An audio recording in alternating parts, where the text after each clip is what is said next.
Before I get to the main subject of this video, I just want to say, everyone, thank you so very much for reporting back to me in the comments about your movie theater experience, either online, looking up how filled or empty the seats really are, or your in-theater experience if you guys did see the movie. It really gives a lot of us a rough idea of exactly how packed these theaters really are getting for Indy 5. So thank you for that. This is Mike Zero. Subscribe if you're new and like this video to see future updates. I'm also on Twitter at Mike01. I thank you also very much for the great and kind support. And let's get right into exactly what's going on with Phoebe Waller-Bridge. Now, you guys may or may not know this, but Phoebe Waller-Bridge did indeed contribute to the story of Indiana Jones 5. She is the one that decided that Mutt should be killed off and that he died in Vietnam to kind of really make Indiana Jones a broken man in this film. She wanted to have him split apart from Marion. That was all her idea as well, to really kind of give the character of Helena a chance to be this fixer-upper, if you will, to guide Indiana Jones into a new adventure. So what's interesting about Indy 5, though, is exactly how both Kathy Kennedy and Phoebe Waller-Bridge have been reacting, as well as Bob Iger, by the way, to the box office numbers that have been rolling in. Now, we talked about this, that they gained $24 million on Thursday night, the preview night. Some people have been saying to me, though, that that is actually a combination of both Thursday and Friday, so I'm not sure how accurate that is, but apparently it's two nights combined into one. I believe it's actually rather before that. I think it's just Thursday nights, but correct me if I'm wrong on that.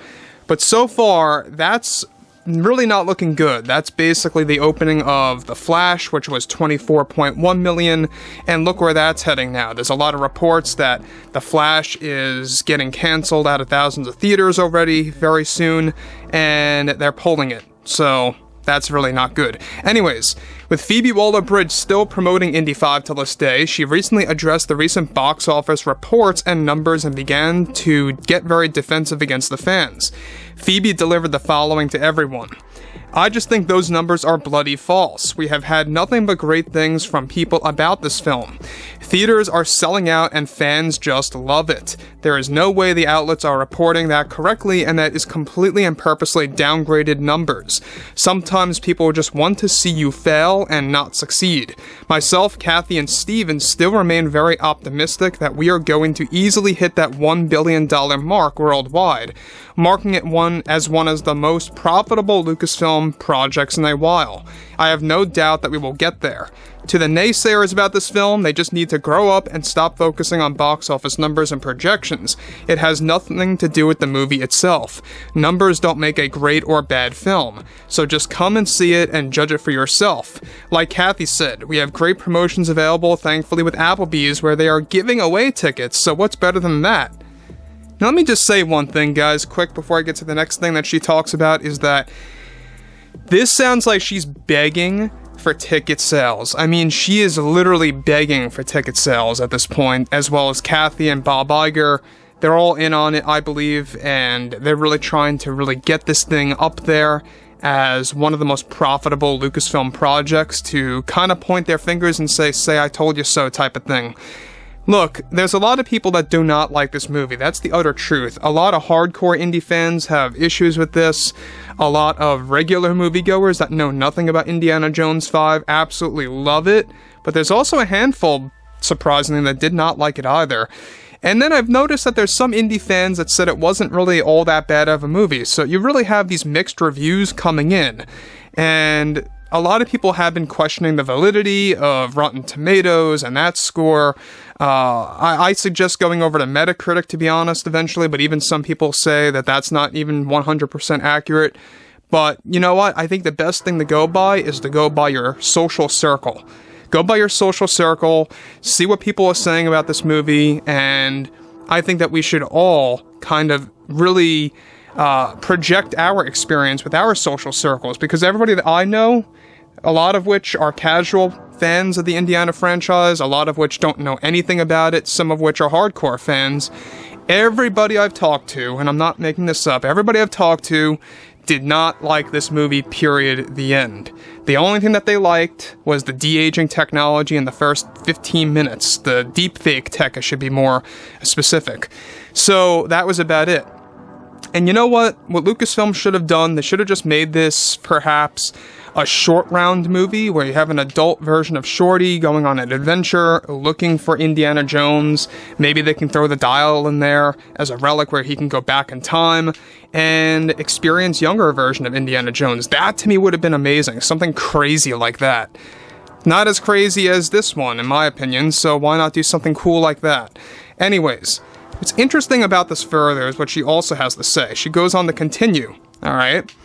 We live in a day and age in which people just want to destroy franchises and ruin the experience for everyone else. Well, that sounds like Disney and Lucasfilm, honestly, not us. I, however, don't trust the outlets much like Kathy doesn't either. We advise everyone to not dwell on numbers so much on the internet because they truly aren't really accurate. It's just a rough estimate, really.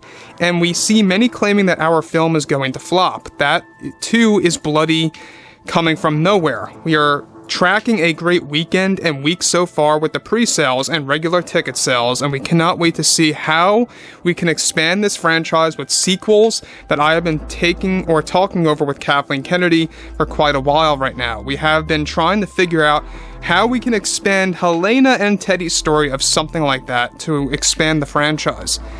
Let me just say one thing. Nobody wants a Helena and Teddy continuation, an INDY 6 or a spin-off, whatever you want to call it.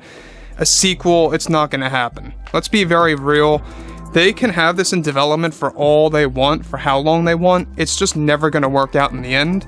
Especially what the box office numbers are coming to right now, it's not looking good. And number two here, Teddy being like the discount or the light version of Short Round does not work. He served no purpose in this film and really contributed nothing to the story. And I think he was just thrown in there just for the sake of throwing him in there. We've talked about this of how Steven Spielberg and even Phoebe Waller-Bridge and Harrison Ford did tell us that Teddy was like Kathy's reimagining of Shorty. So that was a thing done on purpose, having this trio system, 3 characters going on an adventure similar to the Temple of Doom. You know, she followed that same suit and she ran that into Indy 5. So anyways, alright, what's interesting further about this is that you have Phoebe Waller-Bridge really inserting the whole Applebee's promotion, which, by the way, guys, I mean, I find that to be so cringe. This is all I'm seeing on TV lately, even though I'm not a big TV watcher. Every time I pass it, it's always on. I mean, it's Applebee's this, Applebee's that for Indy 5, and it looks so desperate. And after what they did with the MTA, the New York City subway system, the PA system, you know, the emergency broadcast sound effect, followed by an Indy ad, I thought that was very low. A lot of New Yorkers were very angry about that, reportedly. Coming back to me, telling me about that whole thing. Heard about this. Really just goes to show you that Disney has snaky efforts to really kind of just boost the sales up.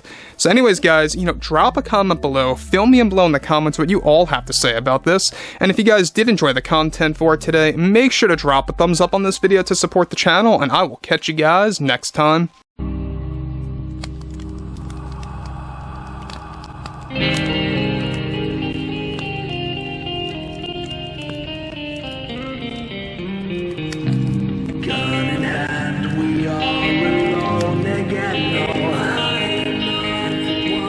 From night to moon, we hear them moans again.